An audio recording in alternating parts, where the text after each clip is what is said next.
Dungeons is one of the most profitable things in all of Skyblock, and a lot of players really like putting in the grind and trying to complete every floor. However, some of the recent floors have been quite difficult for just the average player to grind. If you're sitting there with your catacombs 28, 29, or even 30, you probably haven't had too much of a challenge with dungeons.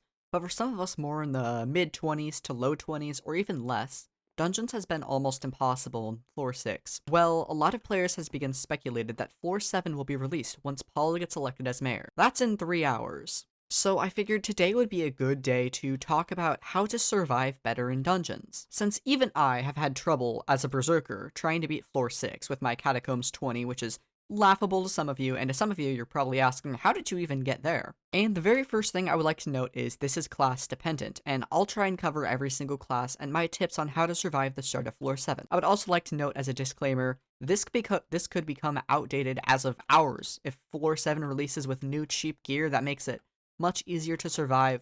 But for what we've got, this will help with the very, very first little bit of Floor 7. So whether you're looking to start your grind to Catacombs 30 off of Floor 7 runs where you go through and then you just stop at the boss because more than likely the boss will be too difficult, this is pretty much the perfect guide for you. And if you're looking for just tips on how to survive through the boss so you're able to grind the floor to the maximum ability that you can, this will also help out a ton. Today we're just going to go through some tips and tricks on how to survive Floor 7 better, how to get better armor so you'll take less damage once it's released. So without further ado, let's get into it.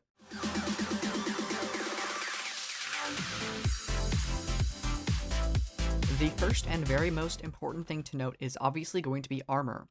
And I'm going to have to say that you used to, scrape by with 1200, maybe 1300 defense at the start of dungeons. Obviously, at the end, you'll have more from blessings and stuff. You're probably going to want to start off closer to 2000 now that we have more damaging mobs. This will mean classes like Berserker and Archer might have to sacrifice some damage if they don't have the proper gear and enough coins to spend on dungeons in order to increase their defense, because, well, a dead Berserker won't do any damage, so it's better to stay alive and do slightly less damage than be dead and do more damage, because, can't do any damage when you're dead. That's no fun. And for mage, obviously, you might have to sacrifice some intelligence in order to, become that tanky mage you've always wanted to be. For mages, I would recommend the Necromancer Lord set. This is the brand new set that was added into Skyblock on Floor 6. And as you can see, it's actually a very, very tanky set. This is the base stats of the set. Of course, you can add whatever reforge you want to it, whatever enchantments and stuff. This is going to be an extremely tanky set for mages. And for Berserkers and Archers, you're still better off sticking with Shadow Assassin. Here's a pro tip: if you can't afford the chestplate, a Zombie Knight chestplate, whether it's the epic one or preferably the legendary if you want, if you put the reinforced reforge on it, check this out. It's actually very tanky and still gives a fair amount of damage. This is personally what I'm going to try and wear into dungeons. I might want to switch around the reforges on my shadow armor a little bit, but I'm going to try and see if it's possible with 3/4 Fierce and then the Zombie Knight chestplate as reinforced. Of course, if it's not tanky enough, I'll probably just go all 4 reinforced. Shoutouts to Pleb Lord, there you go. I hope you're happy. Something I would like to go over is the Berserker pet choice. A lot of people have been switching over to the Baby Yeti pet because if we take a look at it, the Baby Yeti pet basically takes your strength and converts it into defense. You still keep your strength, but let's say you have 1000 strength.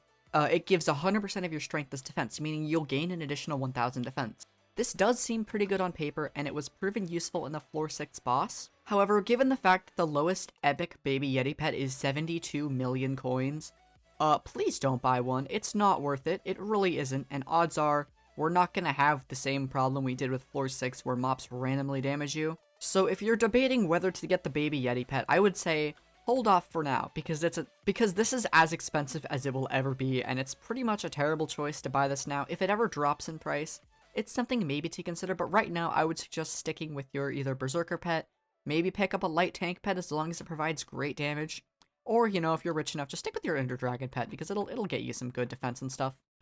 The next very important thing is to have a lot of lifesteal.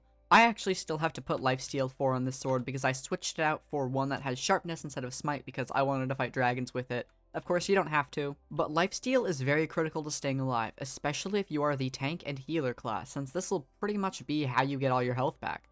If you're Berserker, you're pretty much going to heal to full health on every single hit no matter what level of lifesteal you have, but if you play healer and tank, it's more important than ever to try and get lifesteal on your sword and focus on dealing as much damage as possible as well. That way you can heal back all of the health that you're losing. Also, if you're tank, you're more than likely going to be fine since tanks actually have a really, really good setup already and probably won't die in floor 7. But for those of you playing healer, it's especially important to try and be tanky and get yourself some lifesteal so you can actually stay alive and heal your teammates. And if you're mage, well, you're out of luck. You don't really get lifesteal. So good luck out there. So if I try to get some of these guys to hit me here, you'll see that I have 3,000 defense, which is the end of the dungeon run here on floor 6. And these guys don't really do any damage to me. It helps that we have a healer healing me and stuff. I want to see how much damage I actually take from these things. Why are we only at 77% cleared? That's kind of interesting. Oh, it's because 2 brown rooms aren't cleared. That's fine. So as you can see, these guys do, like, pretty much no damage to me since I have so much of a high defense.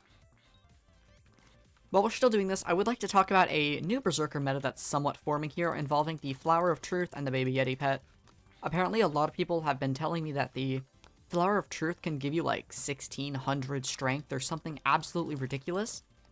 And because this new Flower of Truth gives so much strength, you can use the Baby Yeti pet to turn into defense and get almost 6,000 defense inside of dungeons, which is kind of crazy. So I will say, if you are planning to use the Baby Yeti meta, then go ahead and make sure your armor is still set to fierce, so you get the maximum amount of strength, because 1 strength would end up equaling 1 damage, or 1 defense. So we'll see if I'm able to survive the boss in floor 6 here at the end of this video. I will want to note that I usually die instantly, as in 1 hit. So I've switched my armor to reinforced, and we're gonna try and see if this helps us survive a little bit better. I'm still using my Ender Dragon pet, which is just barely not level 100. So this will kind of be what your setup will look like if you don't have the Baby Yeti. Obviously, I still don't really want to try to get the Baby Yeti because I don't think it's going to be worth it in floor 7, since really it's only worth it if you need an absurd amount of defense. And I still don't quite know what I'm going to be doing for floor 7. I think I'm going to be going in with this, but we'll see how I survive here in the boss. If I survive at all. Most of us are like level 17 and 18. I think I'm probably the highest level 1 at level 20, so we're not going to beat the floor by any means at all. So let me see if I can actually get a Spirit Leap here so I can, or an actual Ender Pearl. So here we go. Bro, why would you anger the, oh my gosh. Well, that's unfortunate. Can we not anger the golems? That would be really, really appreciated, buddy. So we'll see if I die in 1 hit or not. Here we go. Looks like I am not getting 1 shot. Let me use my ult here. And I'll place down a Mana Flux and my Tuba. You know, get everything situated. Okay, we're actually not dying, which is really, really good. Usually I would be long dead by now, which is really good because, we're sitting here at 3,000 strength, I think, or 3,000 defense. I think 3,000 isn't quite enough. I'm still not feeling totally safe. But then again, I'm not dealing a ton of damage either since we skipped out on a lot of the blessing buffs. So, once floor 7 comes out, I would recommend sticking together and trying to get every single secret as soon as you can, just so you're strong enough in order to actually take these out. I'm very scared of those golems walking over towards me and, you know, obliterating me in 1 second. Oh, I should probably drink my dungeon potion here. Hold on. Let's see if I can drink this in time. There we go. It's probably about time to use these again. And can I actually use my ult? Wow, it's already been 60 seconds. Okay, fair enough. So we're doing pretty good.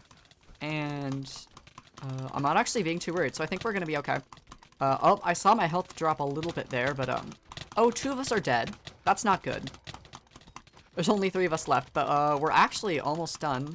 Some of these guys are slowly making their way. Okay, I'm taking a little bit of damage now. I think, it's just me and the healer, which is kind of unfortunate, so I'm gonna have to kind of try hard here and, try and hit as many of these things as I can. We're so close. What? Oh, it's because they woke the golem up. That's fine. But anyways, that's gonna be it for today's episode here. So if you enjoyed, then let me know. And if you have any of your own metas for the different classes, then tell me in the comments down below. But that'll just be it for today. So thanks for watching, and enjoy Polycid slaying bosses.